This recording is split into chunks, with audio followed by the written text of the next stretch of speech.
Hi friends, ఇదంతా గొర్రెలు అనమాట. మేము వేరే ఊరు నుంచి తీసుకొచ్చాము మొక్కల కోసం అని చెప్పేసి. సో ఇదైతే ఇప్పుడు నేను మొక్కలకు వేస్తూ ఉన్నాను. కొన్ని సందర్భాల్లో మాత్రమే ఒక్కొక్కరికి జీవితంలో ఒంటరిగా కొన్ని పనులు చేయాల్సిన పరిస్థితి వస్తుంది. కానీ నాకేంటో మోస్ట్ ఆఫ్ ది టైం అన్నీ ఒంటరిగానే లీడ్ చేయాల్సిన టైం వస్తుంది అనమాట. ఇలా వచ్చినప్పుడు మనం కొంచెం ధైర్యంగా ఉండి జీవితం మనకేదో పాఠం నేర్పిస్తుంది అని అనుకోవాలి, లేదా ప్రకృతి లేదా భగవంతుడు మనకేదో నేర్పిస్తున్నాడు అనుకోవాలన్నమాట.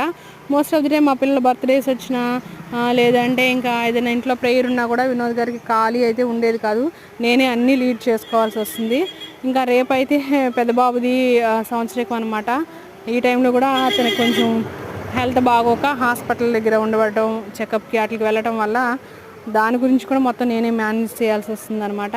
అంటే దీన్ని బట్టి మనం ఒక్కొక్కసారి ధైర్యంగా ఉండాలి. ఎందుకు అంటే మనం జీవితం మనకేదో పాఠం నేర్పిస్తుందని గ్రహించాలనుకుంటున్నాను. మీరేమంటారో కామెంట్ చేయండి.